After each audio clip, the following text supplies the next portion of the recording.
السلام علیکم ورحمۃ اللہ وبرکاتہ۔ آج کا ہمارا واقعہ ہے ایک جن کا ایک عورت سے محبت کا۔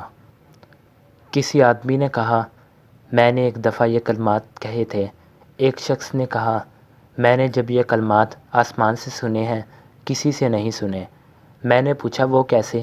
وہ کہنے لگا، ایک دفعہ میں کسریٰ کی طرف گیا۔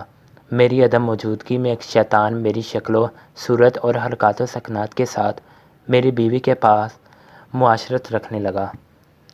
اس نے آواز بھی میرے طرح اختیار کر رکھی تھی، اس لیے میری اہلیہ کو اس کے بارے میں کوئی شبہ نہ ہوا۔ جب میں سفر سے واپس آیا تو اس نے خوشی کا اظہار نہ کیا، پہلے کی طرح اپنے آپ کو آراستہ نہ کیا۔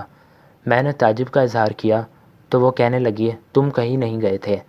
پھر وہ شیطان میرے پاس آیا اور کہنے لگا، میں ایک جن ہوں، مجھے تمہاری بیوی سے بہت زیادہ محبت ہو گئی ہے۔ میں تیری شکل میں اس کے پاس آتا رہا، تم ناراض نہ ہونا۔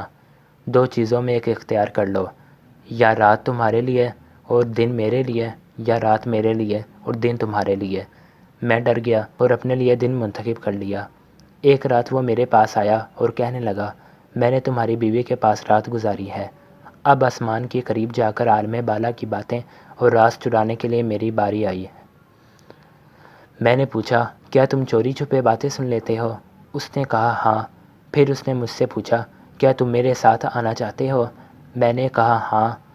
اگلی رات وہ میرے پاس آیا اور کہنے لگا، منہ دوسری طرف کرو۔ میں نے چہرہ دوسری طرف کر لیا۔ جب دوبارہ اس کی طرف دیکھا تو وہ ایک خنزیر کی شکل میں تھا۔ اس کے 2 پر تھے اور اس نے مجھے اپنی پشت پر سوار کر لیا۔ اس کی گردن پر خنزیر کی طرح کے بال تھے۔ اس نے کہا، ان بالوں کو مضبوطی سے پکڑ لو، تم عجیب و غریب اشیاء دیکھو گے، مجھ سے علیحدہ نہ ہونا ورنہ ہلاک ہو جاؤ گے۔ پھر اس نے اوپر کی طرف پرواز کی، حتیٰ کہ آسمان سے جا کر چمٹ گیا۔